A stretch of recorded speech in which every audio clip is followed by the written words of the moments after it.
Hi, my name is Brian Hoyland, and I'm going to tell you about my actual death experience. So I want to get right into the story. I was exposed to toxic chemicals in the military, and these toxic chemicals developed into autoimmune diseases. And these autoimmune diseases, over time, had attacked my body. Every organ in my body has been affected, from my bones to my heart. Everything has been pretty much devastated. But my heart was particularly attacked. So January 15th in 2017, I went into a very serious level of heart failure. I was already in chronic end-stage heart failure for some period, but this one was a lot worse. And for about 7 hours, I was in the ER fighting for my life. They moved me up to the ICU, and I went back into a very, very high level of sustained ventricular tachycardia, which is high rate of heart rate. But then I started to feel that I was going to die. I knew it was going to come, and I was praying this whole time, but I closed my eyes and I told God, please just take me. I can't take this pain anymore. It's too much. It was just beginning to be too much pain for me. And I'm not a person to usually give up and quit. So it was strange for me, but I had been beaten. I had been beaten so badly that I just wanted it to be over. So I closed my eyes, and this is what was really cool, is that I experienced my death. I felt a strong shake and a pop in my body. There was a surge of pain, but it was so quick, and it was over in just a moment that it didn't even register as bad as all the pain that I had felt, even though it was worse, but it was gone. And in that moment, when I did that shake and a pop, I exited my body. My soul exited from my body, and I was in a dark tunnel. But all the noise, all the chaos of that hospital room ceased immediately. And I felt this love and this joy just coming over me. It was almost as if the whole atmosphere was filled with this love and this joy. But I'm looking into this dark void, and it was confusing because this dark void was immense. It looked like outer space minus the luminous beings, no stars, no planets, no sun, but it was just pitch black. And yet I was able to see into it. And this was interesting because the dark void was beckoning to me. It was kind of compelling me to come into it. I was experiencing this love and joy, and it was telling me that this is what it's like here. Just to be here and just feel this love and joy and nothing else. And all is well. But it wasn't where the love and joy was emanating from. And this was very clear. So I knew that this was something that was trying to lure me in, not for my benefit, but maliciously. And so I looked at this void and I said, well, this can't be it. And it wasn't so simple as just saying, well, this can't be it. It was about that this can't be it without Jesus. I don't want heaven or eternity without Jesus. I had felt him prior to my death. I knew he was with me. He did not abandon me the whole time I was dying. So I knew that this wasn't right. And when I felt that love and that joy just rush over me, which was similar to that what I had felt all the whole time I was dying, yet it was so much more profound. And when I said that this couldn't be it, I realized there was a light behind me. And I had been seeing this light the whole time because I could see into that dark void. Despite the fact that it was pitch black, I was able to see the depths of it and see the immensity to it. And so as I see this light behind me, I had this desire to turn towards the light.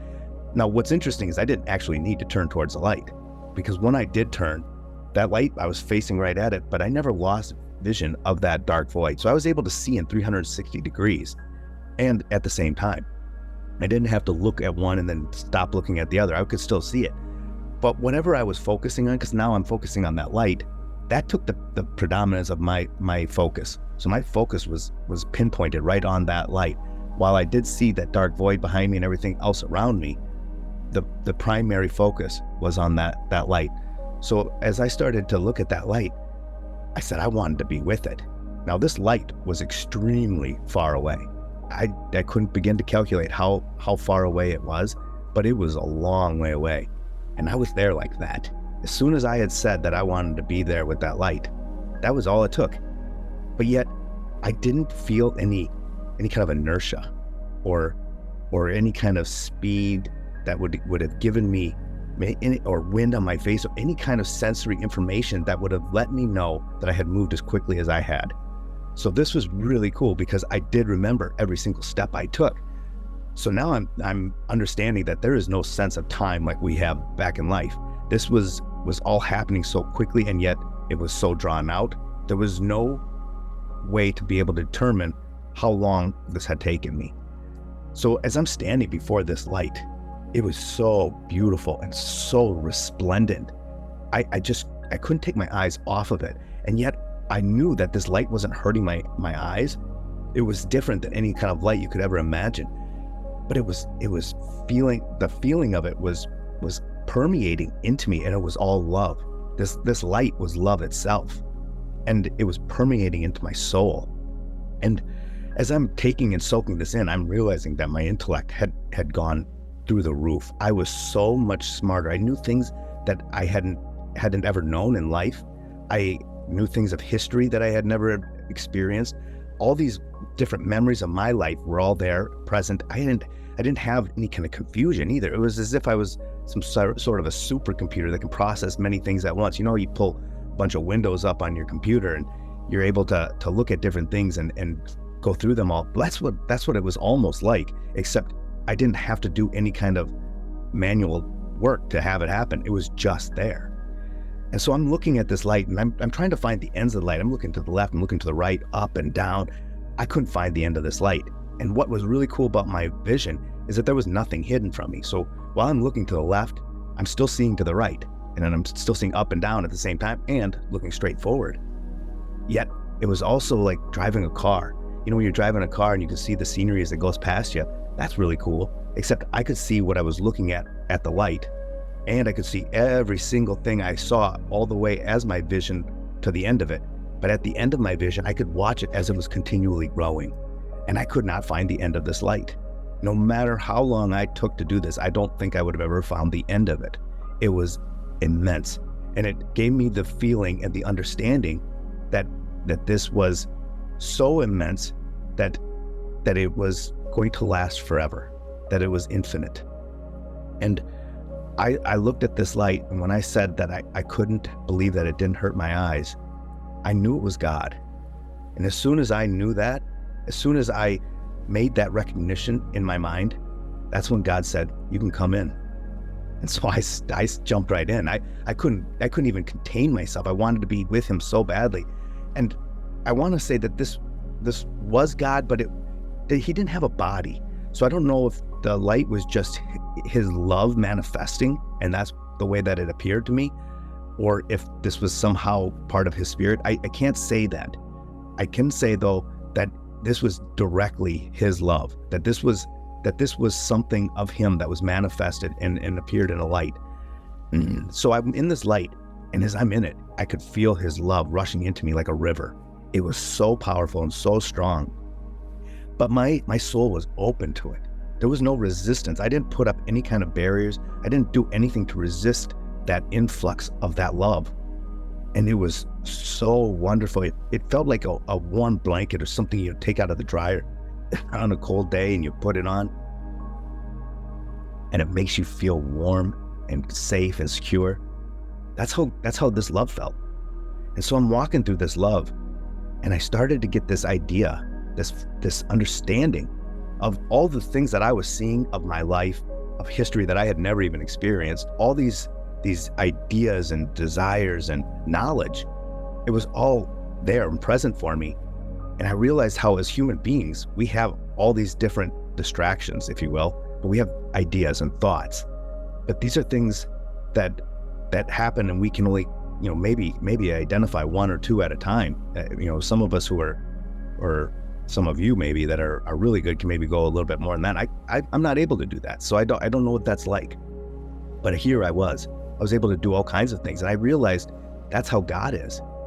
It was so apparent to me that God has one thought, but contained in that entire thought is everything, all of the knowledge of mankind, all of the history, all of our ideas, all of my memories, yours, everyone's. Everything was contained in that one thought, and that thought is Jesus Christ. And as soon as I realized that, I said, I want to see Jesus. And when I said that, that light opened up to me. And I was looking into this great room, and in this room were countless beings. Now, I didn't look beyond that room. I don't know if I was able to or not, because like I said, I could see really far. And there was nothing hidden. These beings, I could see these beings, the front of them. I could see the back of them. I could see every single one of them without losing vision of the front or back of one versus another. I could see them all at once. So there was nothing that I couldn't see inside of this room. But I also knew that this room was just an entry point, like a greeting room. But in the middle of all these beings, which had the shape of a human torso, that they were shining with this brilliance, this just love, and the brilliant light that was like the light of the encasing light that was over this place. But it was not as bright and significant as that major light. But the one in the middle was. And that's where that love was coming from. It was emanating from this light. I knew it was Jesus, but it was like the river was flowing from him and into me. I felt like a straw. That's the best description I can give, is that, when you're drinking from a cup, I got a cup right here. So you're drinking from this cup, and this is a big cup, but it's not endless, that's for sure. But his love was endless. But you know how when you drink through a straw, the fluid is inside the straw going into my mouth from the cup. It never is empty. The straw is always full, but it continually comes and it's new. It's fresh. That's what I felt like with Jesus's love, is that it was clearly infinite, and we were going to be continually filled like a straw, constantly drinking in that love, and it's going to come back out into the rest of heaven, never to be lost, always to be replenished. And for all of eternity, we're going to experience that love new and fresh and exciting in our lives, because his love is infinite. There's so many dimensions to it that we're going to be able to experience it in new ways throughout all of eternity. And so when I see him and I feel this love pouring into me, I said, Jesus, I want to see your face. And as soon as I said I wanted to see his face, that's when it came together. And I saw his face. I saw all the beings turn to their normal form, their human form, to where I could see them as well. But since I was focused on Jesus, everything else that I saw is just in the periphery. So I people often ask me, did you see Graham? Did you see that? I probably did. I have feelings like I saw certain people, but I can't say for sure, because I was focused, hyper-focused on Jesus. And I really don't know how you could be anywhere else. He was so beautiful. And his face, when he was looking at me, it was complete mercy. It was love. Here I was standing before him as a great sinner. I had sinned so much in my life. And granted, I was apologizing. I was full of contrition prior to death. And many of my sins I had been very sorry for most of my life. But as he was staring at me, I wasn't able to lay down the memory of his face. So my memory wasn't able to pull anything that looked like him to where I was able to lay down that memory. So it was like an animation. So how when you flip a little book with drawings on it and the animation kind of looks like it's running or whatever the animation is doing. That's what it was like. It was like I was taking in new images of his face as he's staring at me, but I wasn't able to lay anything down to where I could compare it even to the memory I had just seen. So that was really interesting to me, and I'm not sure exactly why God did that, but he didn't let me bring that back. I don't know what his face looks. I don't know that really matters. I don't know that it certainly doesn't matter to me. Whatever he really looks like, I don't care. I just loved him, and we're all going to love him because he is so perfect. And what was wonderful about his face is that mercy was giving me forgiveness.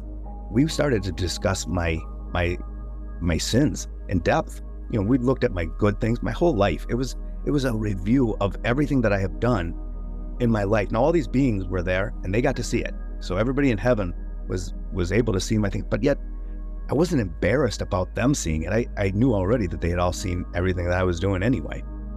But I was ashamed of my own sins, but in a way that was more healthy than it ever could have been in life, Because when Jesus was looking at me, and that love and that mercy was just flooding me, he was healing those wounds that I had inflicted on myself.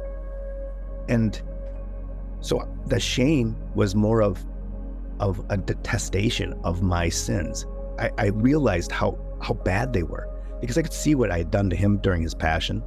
I could see how they affected other people. He was letting me see the ripple effects of my sins, not just, telling a lie or stealing something or whatever I might have done in my life. He showed me how those things that I had done hurt him, others, and inflicted a deep wound on myself. Now, most of the things I had done, I was sorry for, but it was the things that I could have done and didn't, or the justifications that I had, like somebody did this to me and I have the right to get them back. Now, from a human standpoint, I did. There were some really atrocious things that happened to me, but being my nature, I didn't allow people to walk on me. And so I'd give it back to them, and often to a degree that was not just, but I would justify myself in it. So these things really, really hurt me because I could see how that affected Jesus, and I had thought I was right. So as he's showing me all of this, I realized also that with that time concept, that there was no linear type of time. So everything that was happening seemed to be happening on what you would say maybe like a pen dot. You take a pen and you write a little dot on the paper. Imagine all of time happening in there. It's like all at once, and never escapes from that because it's continually there. So with time not ever ending, it's all present immediately at the same time. Now, when I tell the story, it does come off in a linear fashion, and it makes more sense because there seemed to be that same kind of concept, yet it all seemed to be happening at once. And I had a memory of my childhood when my great-grandmother had died, and I saw my aunts and uncles and everybody I loved crying and really upset because she was very beloved. So I remember driving home that night. It was a long drive home, but I was a little kid, 6 years old maybe, and I was really upset about it. It shook me the whole way, and I didn't want to tell my parents about it because I didn't want them to be upset either. I loved my parents. But when we got home, I remember praying. I got on my knees. It was the first time I remember being on my knees. I probably was on my knees before that, but this was like a real self-directed prayer. I wanted to give this to God, and I poured out my heart. And it was a long prayer. For a little kid, it was a long time. And I had that feeling, that warm sensation you get where you feel like God just touched you and he said, yeah, I'm going to answer that prayer, and you got it. You got it, kid. And I went to bed. I went right to sleep, and I didn't have any more worries about it. And I don't remember ever thinking about it again in my life until this moment. And so I'm asking Jesus, did this really happen? Did you answer that prayer? And he confirmed that he had. So that was really great to me. And, I probably should mention too that there was no audible sounds. So everything was silent. What he was saying to me was imprinted in my mind. Like I was connected to his thoughts, and he was connected to mine as we were connected to everybody else there. And I could hear or sense the thoughts of all the other beings as well. So again, like with the vision, the auditory was maybe not there, but it was still very much like I was understanding what everybody was saying, and it wasn't confusing because it was all happening at once, and yet it was so clear because my mind was able to cycle through these things. So he had confirmed that he did answer that prayer, and that's when I was just overwhelmed by the very next question. He says to me, well, why would you want to go back? And it wasn't, again, like just that simple, why would you want to go back? What do you want to do? It was more of what would be my purpose for going back? Not just to go back to enjoy life and the things that come with it. So I started trying to come up with a lot of reasons that I thought were valid. I said, what about my family? With my job, I could do all these wonderful things. And everything I came up with was empty. It wasn't because they weren't good. It was because I was, again, still not realizing the proper order of things. And the proper order is putting God first. And that's when it hit me. When I was thinking about that, I was feeling his love rushing into me, and I knew I wanted to give his love back. I've never experienced that kind of love in my entire life. You can imagine the most disgusting thing in the world, something that's so foul to you, you would endure that for all of eternity, or at least I would have. I would have endured that for all of eternity just to feel his love. And that's how he feels about us, is he loves us so much that his love makes us feel like we could do anything. And if you can learn to grab into that, your life is going to be wonderful. And that's what I realized, is that because of his love, I wanted to go back and share that with others. I knew that's what he would enjoy the most. There was nothing that could have been more important to God than to have as many people in heaven with him. And so I said, I want to go back and give your love out. I wanted to go back to love others. And he said, that's what it is. That's good. That's the purpose. And it wasn't just for me, although it was specifically said to me, but I do believe that this is something that all people are supposed to do. That is where our purpose comes from, is to love God and to love others, share that love with them. So, like I said before, everything was happening on a PennDOT. But what seemed to be the next thing was his final instructions to me before he told me to leave. And he gave me 3 things. He said that I needed to pray more. And it wasn't simply just saying routine prayers, although those are good and those are important. We do need to say those because those keep us regimented. Those keep us on our human schedule to do things, because we deviate if we don't do these. But they're also very beautiful. So he wanted me to continue to do those, but more. But he wanted me to do more prayers that involved my life living out a prayer. And what I mean is doing good works, doing things that help other people. Those weren't things that are going to save me. He already showed me how he saved me. But when we have his love in us, we are meant to share and to stay in communion and to do these things with his love and because of his love. So I realized that even something so simple as walking down the street and picking up a piece of litter and just throwing it in the garbage, just because that will make somebody else's day a little happier if they don't see that litter. You know, it might not be the greatest example, although I do think it's a wonderful one, because that's how simple this is. We don't have to do magnificent, wonderful things that get the attention of all other human beings. We have to get the attention of God, and it's putting God in the proper order. If I pick up that piece of litter because I love God and I love other people and I want to make it a better place, God's going to honor that. He always honors love. So that's the praying more. He also told me I needed to suffer joyfully. Now, this one is a tough concept, particularly, having just died a horrific death. And now I'm going to tell you, it was a terrible death. It was extremely painful. I was alone. I couldn't have my family there. It was a terrible death. And yet, I realized here is God who came down from heaven. He died on a cross. Not only did he die on a cross, his whole life was suffering. He was poor, of the poorest of the poor. I don't know of anybody else who's born in a barn, right? And he took on that. So he automatically came in as the king of the universe and became the most humble and lowly of all people so that he could identify with us. And he showed us that, even in his glory, he's going to have to carry that cross to save us. And I realized, how could I ever think I was going to avoid my own cross? And it doesn't mean that all of you are going to have the same cross as everyone else. Not everybody needs to have such a horrific death, or like me, I had to have a heart transplant 2 years later. Not everybody's going to have that kind of an experience and that kind of suffering. But we all do know we do suffer in life. All of us have suffered already, and all of us are going to continue to have suffering. That is the nature of life. You eat too many tacos, it's not God's fault that you got a stomach ache. That's nature. That's the way it is in life. And yet, God will use that suffering to our advantage if we let him. And that's the purpose of joyful suffering. To accept the consequences of our behaviors and of nature, and just giving it back to God and saying, I still love the good that is here, despite the discomfort I'm experiencing now. Use it for good, and he will. And I never understood that part in the Bible where Paul says, through my sufferings, I make complete, or I make perfect. I'm not sure exactly about the wording, but it's along those lines.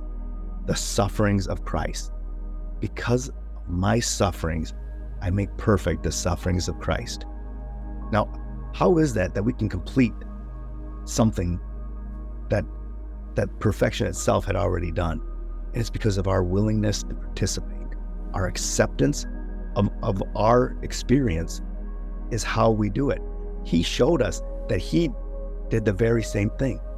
He was in the garden, he was praying, and I could see how he was explaining these things to me. I had all those memories there. So it wasn't like I just had to think of these things. They were present in my mind. But in the garden, that's very much what he did. He was suffering so immensely, and then he turned it all over. He accepted it. And that's what I knew I had to do. So I had to go back, and he showed me that I was going to go back. I was going to suffer more than I had even prior to my death. I was going to have all that pain, plus the additional pain of dying in whatever extension I was going to have in life. And he did tell me he was going to give me a new heart. I didn't realize that it was going to be through a heart transplant. I thought he was going to just miraculously cure my heart, but I'll get to that in a minute. So I knew that I was going to have more suffering, and I didn't mind. In fact, at this point, I realized how all of the suffering that I had undergone prior to my death was so wonderful because he filled it with love. And had I not had those wounds, I don't know that I could have ever experienced that love in that same degree. I certainly wouldn't have been able to appreciate it by having the experience of something so horrible to be filled with something so good. And then the last thing he told me to do was to share his love. And while that sounds very simple, it can be difficult for us as human beings because we get offended by other people. Other people do things that are really problematic to us. People sin a lot, and we don't ever love the sin. We don't tolerate it. We don't have to even ignore it and pretend. Some people say don't judge. That's absolutely wrong. We never judge the person. We don't say, oh, you're an evil person because you do this evil thing. No, it's you're doing this evil thing. Come on, come back over here and be a good person again. But to share that love, we have to know when to say something and when not to. To share love is to be able to recognize where another person is and to reach them at that level and help them to experience that love in a way that gets them to the next. It's a very complex thing. But if we go into it with just the purity of trying to share love, even if we make mistakes, God will make that good. And that's what he was showing me, is that I don't need to be afraid to show his love because he is the one who's going to grow that seed that I plant. That's it. So now he tells me that I need to go back. So as I turn to go back to my tunnel, that's when I no longer saw the vision of Jesus. So that was not there anymore. That was the only time I wasn't able to see, everything in heaven. And I'm walking through the light, and then the light opens up. I'm going back the exact same way, and I see my tunnel. I do think I saw other tunnels. This is the only time I will talk about the periphery. I can't say for sure though, because it was in the periphery. I was focused on my tunnel. But at the end of my tunnel, it wasn't that dark void any longer. It was my hospital room, and I could see my body. So I was laying there, and it was like I was looking through my eyes, but I could see my back of my head, and still I could see everything. But I could see what the staff in the hospital room were doing. And there were about 20, maybe 15 people in the room, and several others outside. There's about 20 people gathered around doing different tasks, running and getting different pieces of equipment or all the different things that they have to do. It was quite chaotic. And I'm going back to this chaos, knowing that pain's going to be smack dab right on me when I get back in. But I had this joy that it just couldn't be shaken. And so as I get back to my body, I snap right back into it. I didn't have to have anyone explain to me how to do it. It was natural. And as soon as I snapped back into my body, it did feel like that tunnel closed off, like that connection had like a barrier. But it was because of all the distractions of life rushing back into me at once. The chaos of the room, the worries, the fears, the pain. I mean, the pain was immense. And yet I knew that tunnel was still wide open. It was those distractions that we all experience in life. Those are what prevent us from having complete communion with God. And so I knew I could get back to that. I just had to be able to learn to control these distractions. Yet, as soon as I pop my eyes open, I'm tried to get up as much as I could, but I was strapped down because they were shocking me and doing a lot of other medical procedures to try to keep me safe. I had a mask on and I had some stuff on my head to keep my brain cool and, to monitor my brain activity, which, by the way, for 10 minutes, I was dead. I had no heart. I had no brain activity. Everything was completely dead for 10 minutes. So that was really incredible because as soon as I got back into my body, I didn't seem like I had any kind of brain damage, which you would usually suspect at that kind of a length of time of being dead. But I looked right up at the doctor and I said to him, "Did I just die?" But he couldn't completely hear me because the mask and everything. So he had to come down closer to me, and he had this look on his face, like he was just about to call it a day, that I was dead, and he was going to call the time and say that the patient is dead, because they had taken this Lucas machine off me, which also, by the way, broke a couple ribs. So the pain really was more severe. But the doctor was looking in my face, and I said it again. I said, "Did I just die?" And he said, "Yeah, you just died." And I wanted that medical confirmation because as a psychotherapist, I never believed in near-death experiences. I always thought it was neurochemicals, just a rush of neurochemicals coming into the brain and causing these memories. Clearly, having not lost conscious thought from the moment before I died to when I died, throughout the entire time in heaven, and then coming back and entering into my body again, never losing that conscious thought. And yet, while my physical brain was dead, I was in heaven laying down new memory. That's impossible. Particularly, the things that I was able to do are beyond what any other human being has ever even imagined.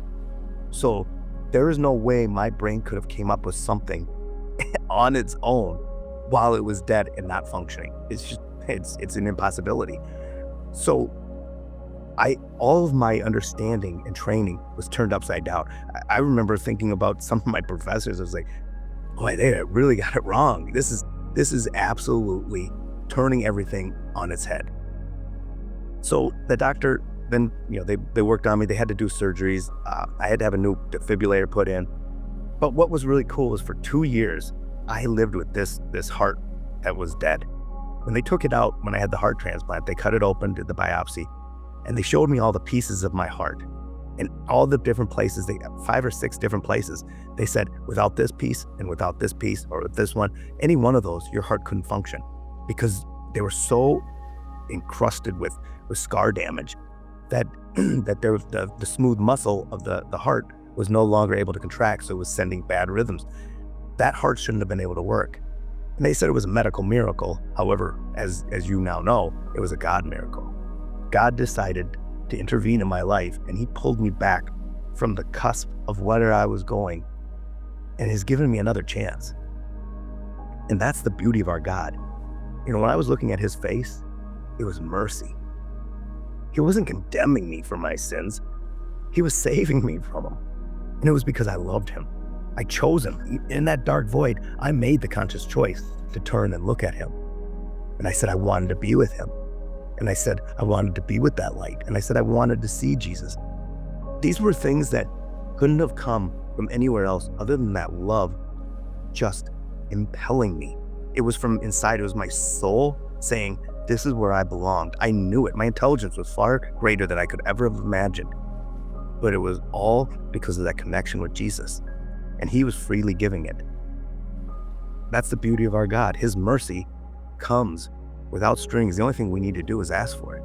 The only thing we need to do is give him love. That's all that he wants.